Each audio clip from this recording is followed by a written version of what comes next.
आप सभी का एक बार फिर से स्वागत है हमारे को नई वीडियो में। तो आज हम बात करने वाले हैं मूंग की कुछ लेटेस्ट वैरायटी के बारे में और गवर्नमेंट डाटा के हिसाब से हम जानेंगे कि कौन सी वैरायटी कौन से यूनिवर्सिटी द्वारा कौन से सन में रिलीज़ की गई है, क्या इसका उत्पादन है, कितने दिनों में पककर तैयार होती है, कौन कौन से क्षेत्र के लिए ये वैरायटियाँ रिकमेंडेड की गई हैं और कौन कौन से रोगों के प्रति ये वैरायटियाँ रोग प्रतिरोधक क्षमता रखती हैं।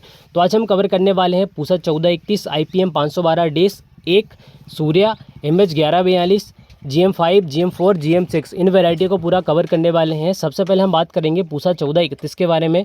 तो ये जो वैरायटी है IAR न्यू दिल्ली द्वारा, न्यू दिल्ली एग्रीकल्चर यूनिवर्सिटी द्वारा सन 2018 में रिलीज़ की गई थी। इसका अगर प्रोडक्शन के बारे में बात करें तो 14 से लेकर 12 कुंटल प्रति हेक्टर के हिसाब से इसका प्रोडक्शन मिलता है।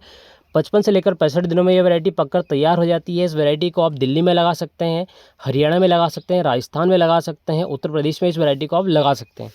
उसके साथ ही इन वैरायटी के बारे में अगर बात करें तो ये वैरायटी मूंग विन येलो मोजक के प्रति रेजिस्टेंस पावर रखती है। सर्कोस्पोरा लीफ स्पॉट इसमें नहीं लगता है, बैक्टीरियल ब्लाइट इसमें नहीं लगता है, एंथ्राक्नोज इस वैरायटी में बिल्कुल भी नहीं लगता है। इसके बाद हम अगर बात करें GM6 के बारे में तो साधु SK नगर द्वारा इस वैरायटी को सन 2018 में रिलीज़ किया गया था। इसका अगर प्रोडक्शन देखा जाए तो 11 से लेकर 12 कुंटल प्रति हेक्टर के हिसाब से आता है। 70 से लेकर 75 दिनों में ये वैरायटी पककर तैयार हो जाती है। गुजरात के लिए वैरायटी स्पेशली रिकमेंडेड की गई है। इसके साथ में इस वैरायटी में मूंग विन येलो मोजक वायरस इस वैरायटी में बिल्कुल भी नहीं लगता है।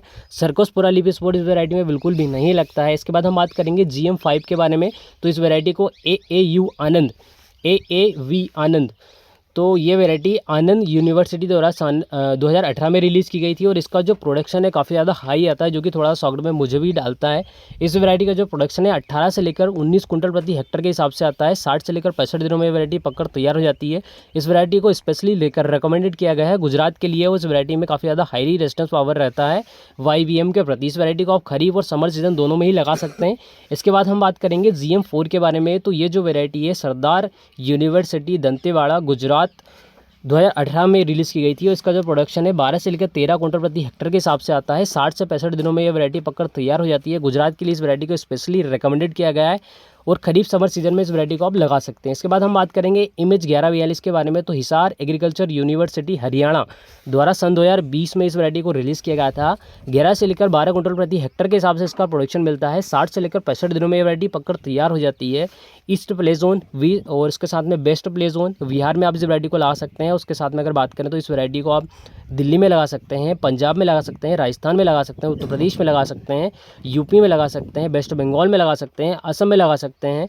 उसके साथ में अगर बात करें तो इस वैरायटी में काफ़ी ज़्यादा हाईली रेजिस्टेंस पावर रहता है। पाउडरी मिल्ड्यू के प्रति मूंग विन येलो मोजक वायरस वैरायटी में बिल्कुल भी नहीं लगता है। एंथ्राक्नोज भी इस वैरायटी में बिल्कुल भी नहीं लगता है। उसके साथ अगर बात करें IPM 512 डेस 1 सूर्या, जो कि काफ़ी ज़्यादा अभी फिलहाल में किसानों के बीच में चर्चा का विषय बनी हुई है। और अगर इस वैरायटी के बारे में बात करें तो कानपुर यूनिवर्सिटी द्वारा इस वैरायटी को सन 2020 में रिलीज़ किया गया था। 12 से लेकर 13 कुंटल प्रति हेक्टर के हिसाब से इसका प्रोडक्शन मिलता है। 60 से लेकर 65 दिनों में ये वैरायटी पककर तैयार हो जाती है और ये जो वैरायटी है specially north east play zone के लिए रिकमेंडेड की गई है। असम में इस वैरायटी को आप लगा सकते हैं, बिहार में आप इस वैरायटी को लगा सकते हैं, झारखंड में आप इस वैरायटी को लगा सकते हैं, उत्तर प्रदेश में आप इस वैरायटी को लगा सकते हैं, वेस्ट बंगाल में इस वैरायटी को आप लगा सकते हैं। स्पेशली अगर गवर्नमेंट के हिसाब से देखा जाए तो इस वैरायटी को बसंत ऋतु में लगा सकते हैं। और इस वैरायटी में मूंग विन येलो मोजक वायरस वैरायटी में बिल्कुल भी नहीं आता है। सर्कोस्पोरा लीफ स्पॉट इस वैरायटी में बिल्कुल भी नहीं आता है। एंथ्राक्नोज भी इस वैरायटी में बिल्कुल भी नहीं आता है। तो ये जो वैरायटी है इनकी ये विशेषताएं हैं। उसके साथ में अगर बात करें कुछ प्लस पॉइंट के बारे में तो मेरा ऐसा मानना है कि जो वैरायटी दिल्ली में प्रोडक्शन दे सकती है वही वैरायटी आपका MP में भी प्रोडक्शन दे सकती है।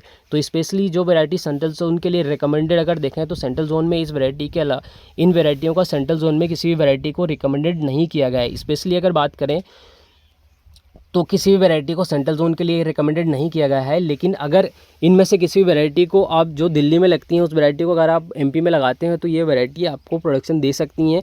बाकी मेरा उन किसानों से विशेष रूप से निवेदन है जो कि इनमें से अगर किसी भी एक वैरायटी को आप लगाया है अगर आपने किसी भी वैरायटी को, तो आपका जो प्रोडक्शन रहा है आपके क्षेत्र के हिसाब से तो आप कमेंट करें कि मैं इस ज़िले से बिलोंग करता हूँ और मेरा जो प्रोडक्शन है इतना आया है और इन वैरायटी को इतना खासा प्रोडक्शन मिल सकता है। आपका जो भी प्रोडक्शन रहा हो हेक्टर के हिसाब से, एकड़ के हिसाब से, बीघा के हिसाब से, तो आप कमेंट बॉक्स में कमेंट जरूर करें क्योंकि आपका जो एक कमेंट है हज़ारों लाखों किसानों तक आपकी इन्फॉर्मेशन पहुंचा सकता है।